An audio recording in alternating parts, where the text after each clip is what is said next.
From Illinois Soul, this is Dialogue. I'm Reginald Hardwick. Dialogue is an exchange about culture straight from the soul. Oh my gosh! Guys, I didn't think I was going to win because what? That was Chicago native Keke Palmer winning Entertainer of the Year at the 56th NAACP Image Awards in late February. Other winners included the movie The 688 as winning Outstanding Motion Picture.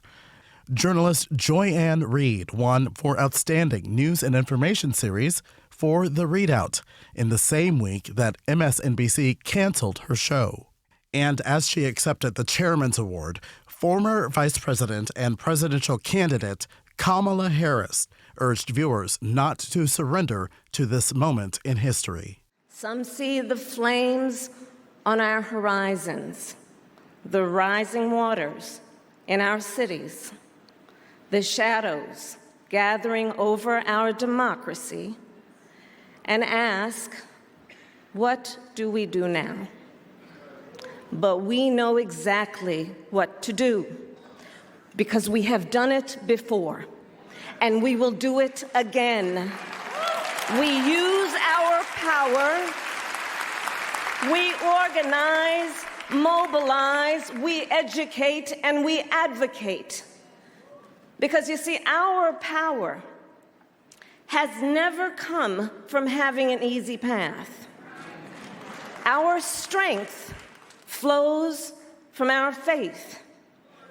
Faith in God, faith in each other, and our refusal to surrender to cynicism and destruction.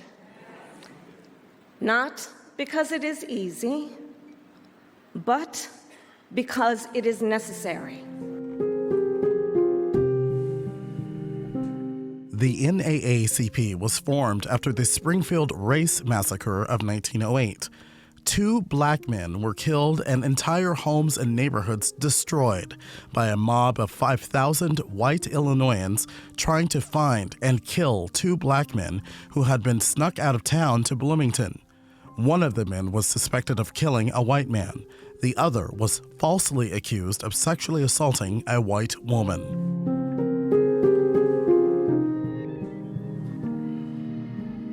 Before the awards, IPM's David Pierce spoke with Karen Boykin Towns, the vice chair for NAACP's board of directors, about where the organization stands in the second Trump term and how they decide who receives an Image Award. Image Awards is like a family reunion where it's all home week, where people come together and rooting for those who are nominated. Even if people don't win, they are still celebrating those who have. And it's just a really warm family feeling. And it's just an honor to be a part of it, and looking forward to this year's show.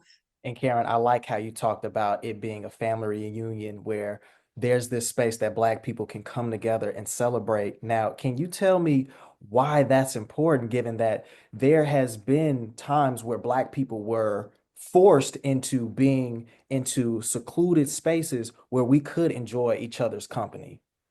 Yeah, I think it is like really important that, we are recognized in all places and spaces. But the reality is, though, that doesn't always happen. And let's just look at the Grammys, and we're so happy that Beyonce won, what is it, Album of the Year, which, something 20 years going or whatever. But we are thrilled that we are able to uplift certainly those names of those who we know because they are widely known. But the thing I love most is the fact that in many instances, we have nominated projects that, may not have gotten all of the fanfare, but is amazing artistry. And because these nominees are voted on by a committee of around 300 to bring them forth, but the winner is voted on by the general public. which leads me to my next question. Why did you all feel that it's important to have categories like costume design, makeup, outstanding literary work? Why would you say it's important to honor those folks that are working behind the scenes? Thank you for that question. And the other thing I love about being one of the leaders to help shepherd this whole thing for the NAACP, along with my outstanding committee, is because it's important that we um, look at the landscape and make adjustments as necessary. And so it was only 2 or 3 years ago where we introduced the categories of costume design, hair, and makeup. We had been hearing of the challenges of people that look like us getting into the union of these entities, hair and makeup in particular, and knowing that they are critical to a project. And while other shows may have them, a lot of times we aren't being recognized for the artistry that is brought in those areas. And so we introduced these categories, and it has been absolutely phenomenal because I know I am learning a lot. I don't think I really had a true understanding of the impact of what hair and makeup means on a set. And so, and let alone knowing who those people were. So to be able to uplift that within the Image Awards has been, really exciting. Absolutely, Karen. And I like how you put that where there was once a time Black people were struggling to get into that industry, of film.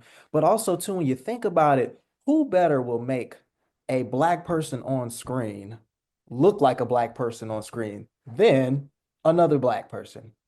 Tell it. It's so funny because when talking with the creatives in this space and the challenges that they have, Mhm. yet what they bring to the table. What I learned was that um, they have to be able to not only do faces that look like ours, but also, others, other people's skin tones. Yeah. Um, it's not always the reverse. So you may have someone that don't look like us who has to do our hair and or makeup, which may not have those capabilities.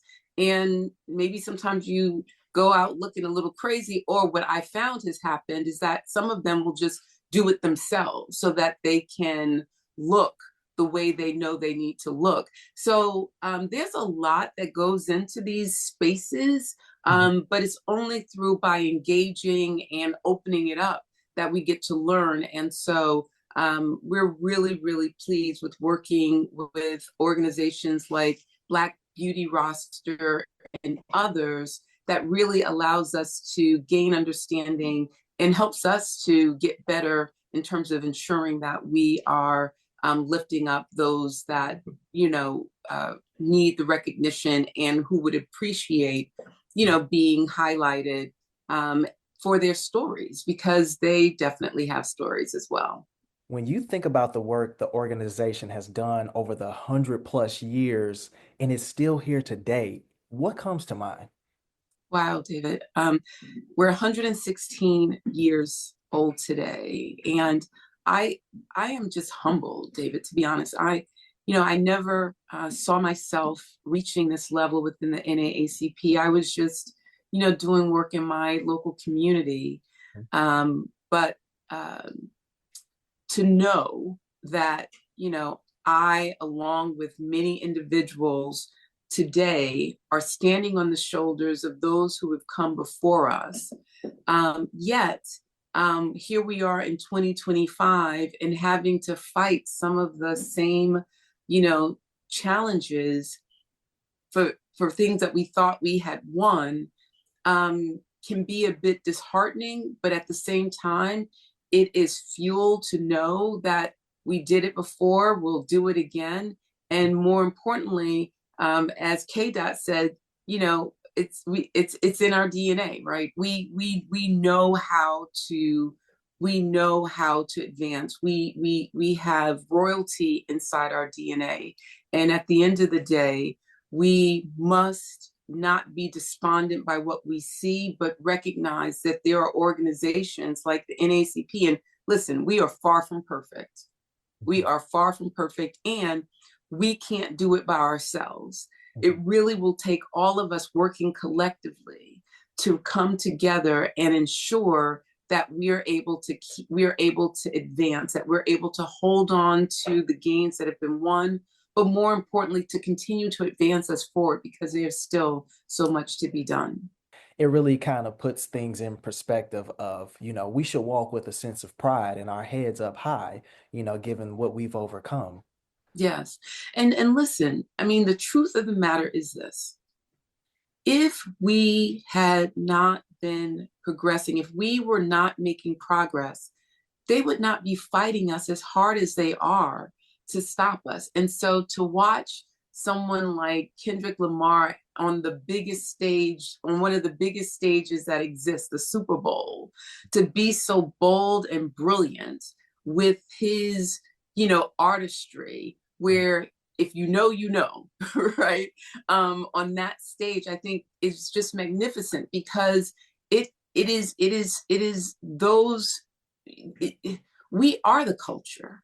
Hmm. We set the standard. People want to do and be what we are, what we have, the way we move, the way we look.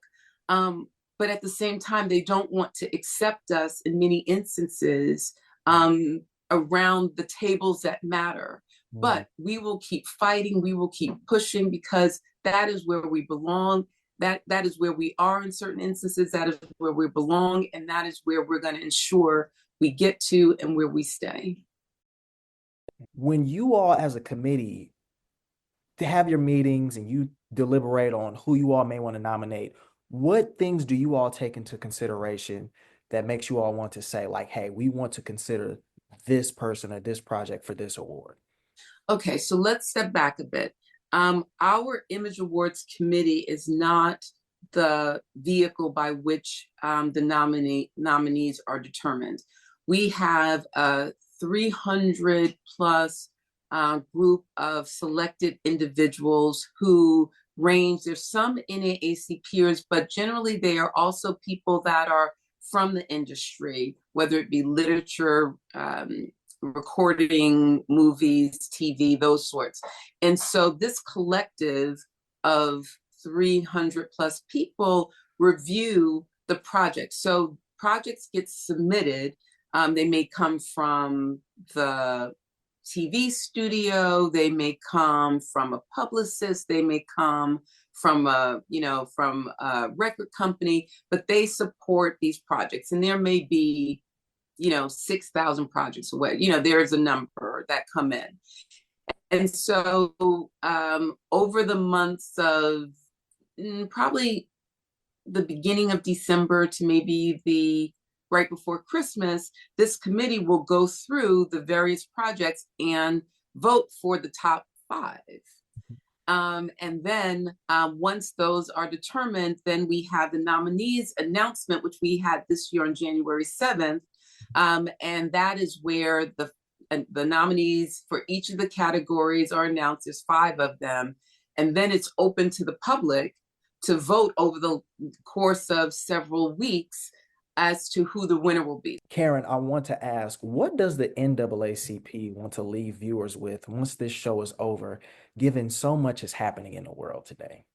First, I definitely think that we will want people to know the importance of supporting the Altadena community as they recover. It's a historically Black neighborhood that is rich in culture, and definitely will want us to be in support as they get their lives back together, for sure. I think even bigger than that, the fact that it is important that we recognize each other, that we support each other, and that we come together collectively, particularly now, to understand that we have the power in which to be able to stand and push back on those things that are not in our best interest. Certainly, the elections of 2024 brought us a reality that we are now living in. But what we know is that our ancestors before us dealt with many different challenges, even more significant than now, with much less than what we currently have. And therefore, we are more than capable, but we must work together. We must be strategic in terms of our movements, and we must work collectively. The NAACP is one vehicle, but there are other vehicles, and we're talking together on how it is that we can move together to show our strength and let them know that we're not going anywhere. We are not going anywhere. We're going to stand. This is our country. We have our ancestors who have bled for this country. And we're not even talking about 200 years ago. Hell, people were bleeding and dying only 60, 70 years ago. Thank you for sharing, Karen, and thank you for taking the time to speak with me. Oh, well, thank you, David, so much for the time. Thank you for amazing questions. And certainly, I hope to be back to talk to you about our convention. That'll be in Chicago in July of 2026. You're listening to a dialogue between Karen Boykin Towns, the vice chair for NAACP's board of directors, and IPM's David Pierce. Dialogue and Illinois Soul are a production of Illinois Public Media, which is a service of the University of Illinois Urbana-Champaign. I must do His will. Daytime's now, but night time's coming soon.